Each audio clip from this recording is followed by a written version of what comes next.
eh, que ustedes pueden repasar. Algunos lo están grabando, entonces pues tenemos esa ventaja para que la puedan volver a repasar. También se las puedo subir a Google Classroom también. Bueno, entonces podemos ver que el dengue es una enfermedad viral causada por un virus de la familia de los arbovirus, y hay 4 serotipos, tipo 1, tipo 2, tipo 3, tipo 4, ¿verdad? Y cuando alguien se contagia puede parecer como una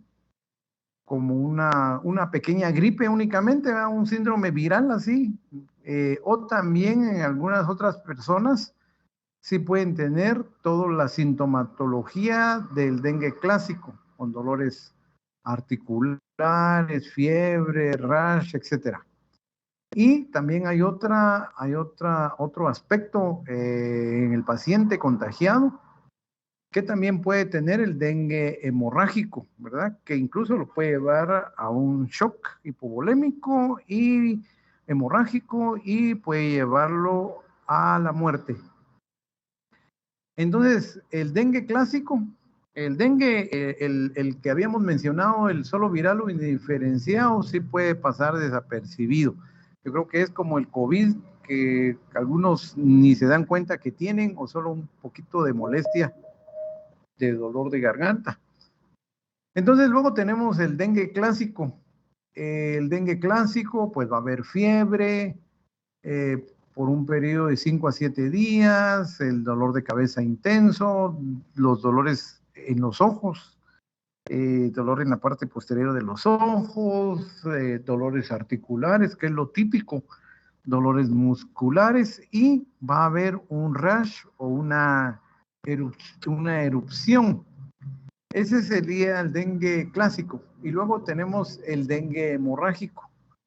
En el dengue hemorrágico, pues definitivamente, como el mismo nombre lo dice, va a haber una hemorragia que lo puede llevar a un shock hipovolémico, que puede ser grave, como dice acá. ¿Quién transmite este dengue? Pues dijimos que era un virus, pero es transmitido por picadura de mosquito. El mosquito infectado, ¿verdad? Que picó a una persona con el dengue, y luego en el mosquito puede haber un periodo de incubación y puede ir a picar a otra persona y contagiarla. O bien pica uno e inmediatamente va a picar a otro, y también puede haber un contagio en el cual ni siquiera el virus se ha multiplicado ¿cómo se llama? En el mosquito. Entonces, definitivamente la picadura de mosquito es la que contagia este virus. La hembra es principalmente o únicamente la que va a picar, ¿verdad? Y entonces es la que transmite la enfermedad, como les decía, en 2 tiempos. Uno, cuando pica al enfermo y va a picar a otro cercano, e inmediatamente lo contagia. Por eso siempre es bueno usar los mosquiteros, y si hay alguien en la casa contagiado, pues también ponerle mosquiteros y tratar de que los demás se aíslen, ¿verdad? Y tratar de eliminar al mosquito. Y también otra manera que no es tan inmediata es que en el mosquito hay un periodo de incubación del virus de 9 a 10 días, y después de 9 a 10 días ese mosquito sí es contagioso, ¿verdad? Usualmente el dengue no se transmite de persona a persona, o sea, no se transmite por ninguna secreción de la persona, ni por estar cerca, no se transmite, ¿va? Sino que es simplemente por la picadura del mosquito. En el ser humano, pues una vez que es picado por el mosquito, va a haber un periodo de incubación de 3 a 15 días. ¿No? O sea que alguien puede desarrollar la enfermedad 3 a 15 días después de haber sido picado por un mosquito. Yo lo considero más o menos un periodo de incubación igual que el COVID, ¿verdad? Que también más o menos es el periodo de incubación. En el COVID se menciona que es de 3 a 14 días.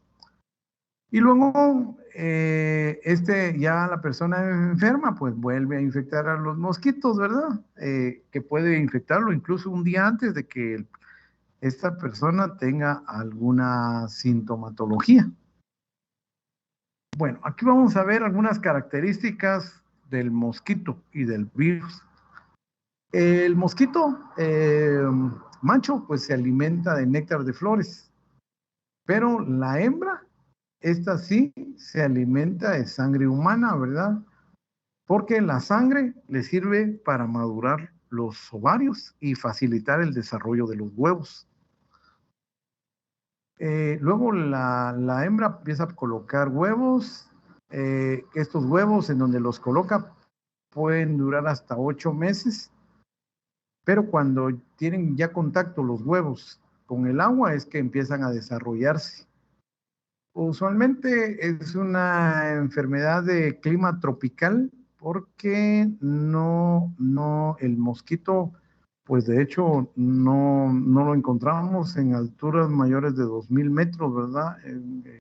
Y el virus no se incuba a esta altura. Nosotros andamos por 2300, 2500, por ahí andamos de altura de metros sobre el nivel del mar. Entonces, la altura hace que no tengamos dengue aquí en Quetzaltenango. Realmente yo diría que es una enfermedad muy frecuente, endémica, en climas tropicales, como la costa sur, ¿verdad? Como Masá, Terreu. Pero pacientes aquí en Xela que vengan por dengue casi no vemos. Y también la temperatura, ¿ah? Por debajo de 18 grados, pues tampoco desarrolla su capacidad infectante. Aquí, pues a veces amanecemos con 7, 8, no amanecemos con tanto y depende de la época del año. Hay épocas del año que amanecemos, ustedes saben, a -2, -1, ¿verdad? Entonces, el virus en sí solo usa al mosquito como vector, o sea, el mosquito incuba pero no se enferma. Entonces, como dice acá, el virus no ataca al mosquito, sino solo lo usa como un vehículo. Otra característica acá de este virus del dengue es que no afecta la mucosa respiratoria y que no es severo con los niños, es más para los adultos. Yo creo que viene siendo más o menos como el COVID, ¿verdad? Que el COVID fue más de adulto y no de niño. El dengue clásico, como habíamos mencionado ya, algunos síntomas, pues empieza con fiebre que puede llegar a 40 grados, que puede haber dolor de cabeza, dolores articulares. Luego al quinto día empieza con un rash, con un exantema que puede aparecer en la cara, en los brazos, en los hombros, y que usualmente pasa a veces muy desapercibido por la fiebre para algunos, y que otra cosa es que se parece mucho al sarampión o a la rubiola, ¿verdad? Les decía, puede haber dolor retroorbitario, pero también puede producir conjuntivitis o fotofobia. Y la piel puede descamarse, igual que la escarlatina, y también puede causar prurito. Otra situación es que en el dengue clásico eh, podemos encontrar insomnio, estreñimiento o diarrea, y en algunos casos un poco de epistaxis. Puede haber albuminuria o disminución de los blancos. También es otra característica que uno encuentra. Y en algunas pacientes puede haber ya complicaciones, ¿verdad? Infecciones pulmonares, inflamación del hígado y de la médula espinal. Y la mayoría de los pacientes, pues desaparece la enfermedad después de 8 a 10 días sin complicaciones. Ahora, el problema es cuando se complica y se convierte en un dengue hemorrágico, ¿verdad? Algunos dicen que puede complicarse y convertirse en un dengue hemorrágico cuando el paciente es, digamos, ya padeció la enfermedad alguna vez,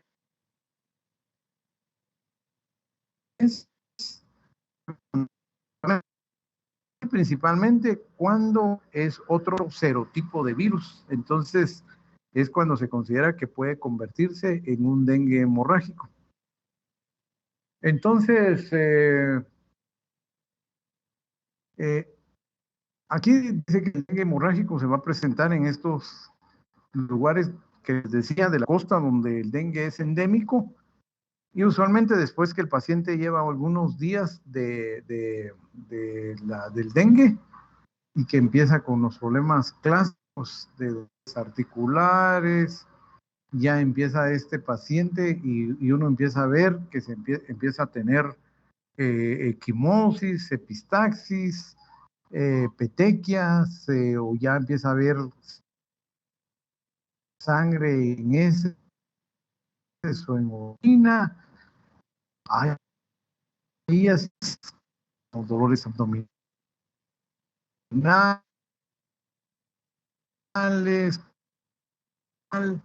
Eh, entonces, si persisten los síntomas, después de 4 o 5 días de esto, presentarse de laboratorio en un dengue hemorrágico o al empezar uno a sospechar un dengue hemorrágico, pues es importante ver el recuento de plaquetas y el recuento de leucocitos. Usualmente en estos pacientes con dengue hemorrágico, las plaquetas van a disminuir, ¿verdad? Y se considera que hay un aumento en el consumo plaquetario, que puede haber también alteraciones vasculares, ¿verdad? Que hay un aumento de la permeabilidad endotelial, donde hay extravasación del suero, llamémosle, y una elevación del hematocrito. Y hay acumulación de líquido intersticial en diferentes partes del cuerpo. Eh, hay alteraciones de los factores de coagulación, hay problemas de síntesis a nivel hepático, hay un aumento de la coagulación intravascular, los monocitos también se ven alterados, ¿verdad? Porque los monocitos juegan un papel en la coagulación y todo esto hace que hayan problemas en la cascada de la coagulación también.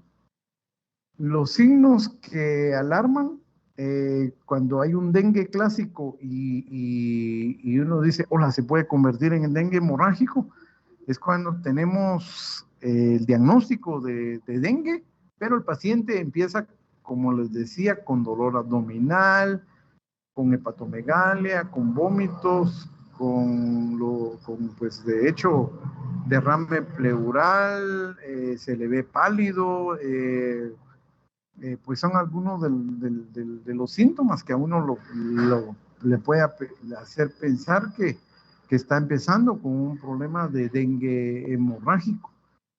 Y entonces cuando uno empieza ya a tener estos síntomas, aparte de todo lo que el paciente ya anteriormente tiene, como el rash, como el dolor de cabeza, como la fiebre, como la artralgia, como el dolor conjuntival, etcétera, y aparte de eso, empieza a verlo uno pálido, se empieza a quejar de dolor torácico, dolor abdominal, vómitos, se empieza a poner frío, molestias abdominales.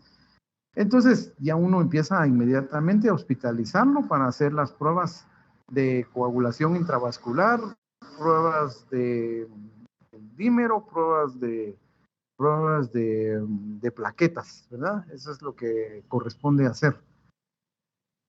Eh, eh, entonces, algunas veces hay algunos factores de riesgo, ¿verdad? Para el dengue hemorrágico y como les repito, que el paciente anteriormente haya tenido dengue, ¿verdad? Que haya padecido de dengue, eso ya lo hace un factor predisponente, porque algunas veces puede tener anticuerpos, puede formar el complejo anticuerpos-virus. Esto afecta a los monocitos y los macrófagos, y esto, pues de hecho, empieza todo el problema de los inmunocomplejos, que ya se complica con la cascada de sustancias vasoactivas, liberación del suero, ¿verdad?, hacia algunas partes del organismo, y al final hay una permeabilidad vascular y un daño vascular. Y eso es lo que lo puede hacer tener un... Entonces, ahí es donde hay que reponer líquidos, ¿verdad? Entonces se menciona acá que la presencia de los complejos con inmunocomplejo con virus en la plaqueta es lo que explicaría la trombocitopenia y la disfunción plaquetaria. Algunos acá se menciona que piensan que los linfocitos T también tienen un factor en esta situación de hemorragia, considerando que estos linfocitos pueden atacar los monocitos y los macrófagos. Entonces también puede causar los problemas de coagulación. Otra tercera hipótesis acá que se menciona es eso de los anticuerpos, ¿verdad? También se menciona. Entonces, los datos clínicos para evaluar a un paciente que tiene dengue es fiebre, lo clásico, ¿verdad? Dolor osteomuscular, la cefalea, el eritema, la diarrea. Eso es lo clásico.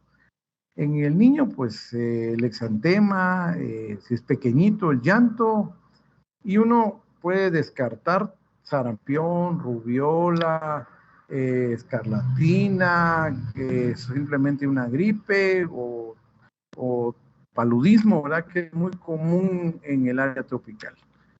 Entonces, pero cuando es solamente los síntomas clásicos, pues se puede tratar muy bien en la casa, sin mayor problema. Ya cuando hay presencia de hemorragias cutáneas o viscerales, cuando la relación de hemoglobina y hematocrito cambia, cuando ya disminuyen las plaquetas, cuando las plaquetas disminuyen a menos de 100,000, que sería, ya es de referirlo a un hospital. El tratamiento, pues, cuando alguien tiene dengue, pues bajar la fiebre con acetaminofén, hidratarlo bien, reposo absoluto, el hecho de evitar que mosquitos no lo vuelvan a estar picando, usar un mosquitero, y los controles de hemoglobina, hematocrito y plaquetas. Eso sería lo ideal. Y evitar algunos AINES como aspirina, ibuprofeno, para evitar que no vaya a hacer hemorragia, principalmente la aspirina, ¿verdad? En el tratamiento hospitalario, pues lo van aparte de la hidratación, el paracetamol, pues estar vigilando constantemente más la hemoglobina y las plaquetas, eso es lo importante, y mantenerlo hidratado con un lactato de Ringer. Y aquí se menciona que si hay trombocitopenia, pues indicar plaquetas, ¿verdad? Un concentrado de plaquetas.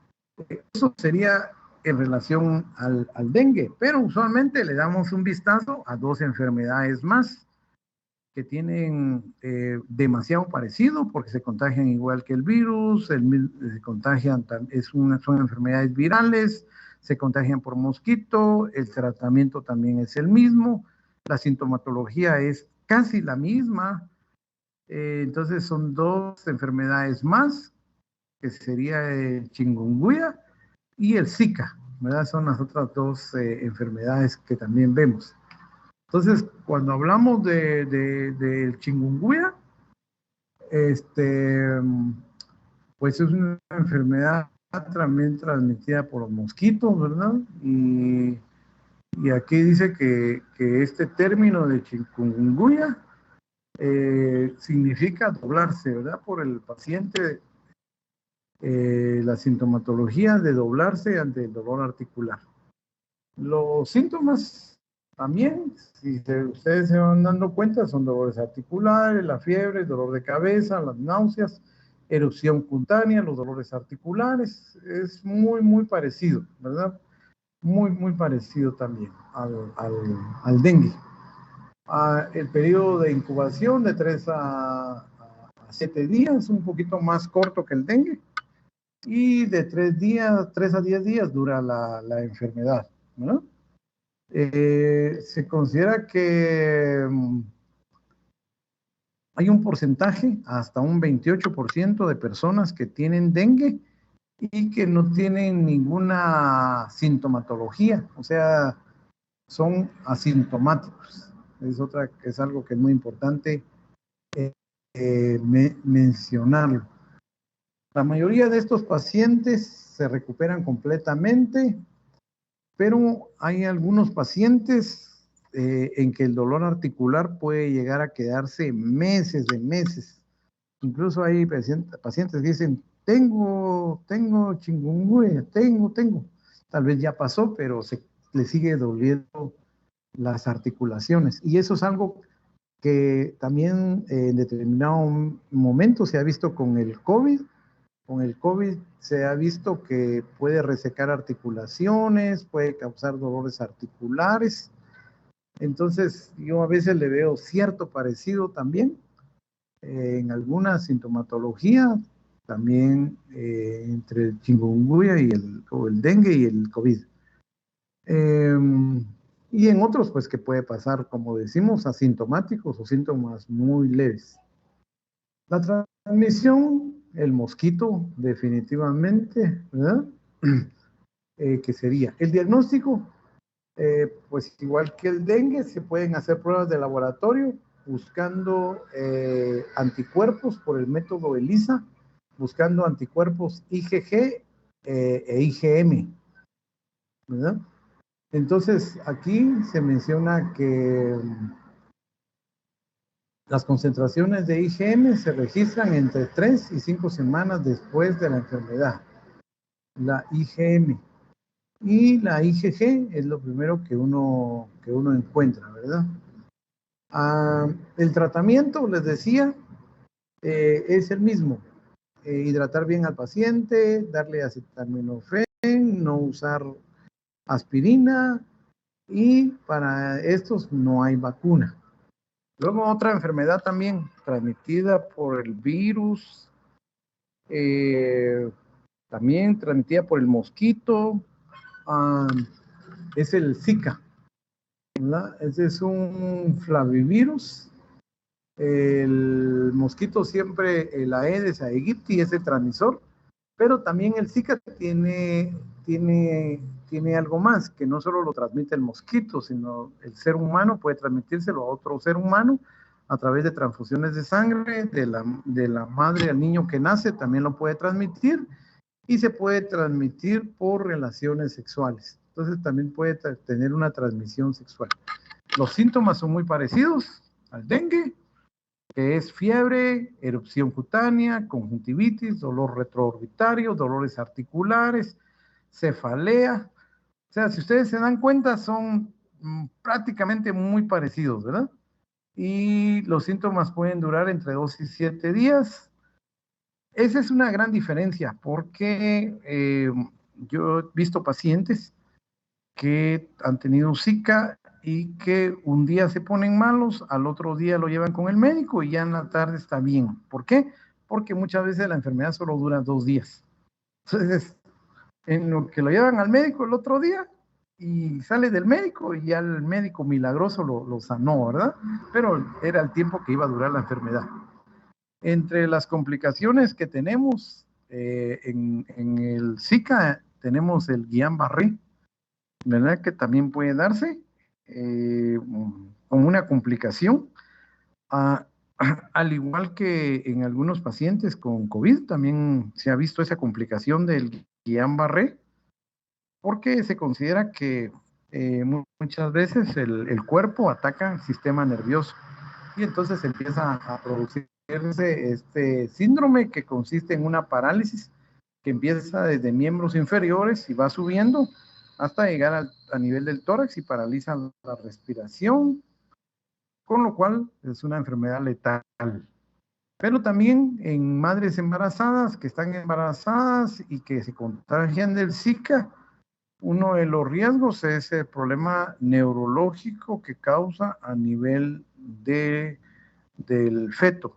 O sea, puede causar microcefalia, puede causar espina bífida, puede causar problemas en el feto, ¿verdad? Eh, Muy bien, entonces pueden haber malformaciones fetales y trastornos neurológicos. Tratamiento, pues también igual, dengue, chikungunya y Zika son muy parecidos el tratamiento.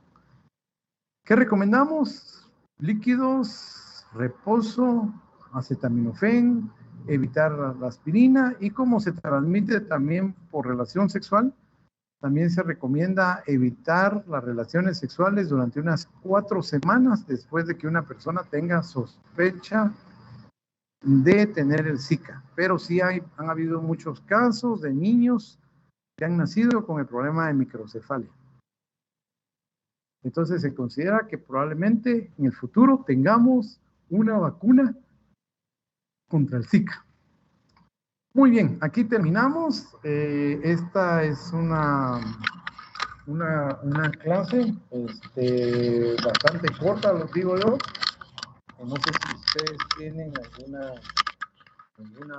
pregunta, no sé si aún me escuchan, pero es lo que yo podría decirles. Entonces, no sé si tenemos alguna pregunta.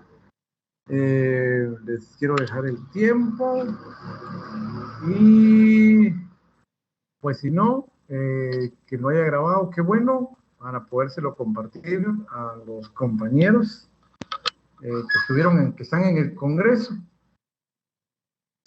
Así que, pues, yo creo que no estuvieron todos, pero qué bueno los que pudieron estar el día de hoy. No sé si tienen alguna duda, yo creo que muchos compañeros que están haciendo práctica en la costa quizá han visto algunos pacientes con dengue, incluso dentro de la presentación de caso, un grupo que compartió dengue conmigo también fue la semana anterior. Pero les dejo si tienen alguna pregunta.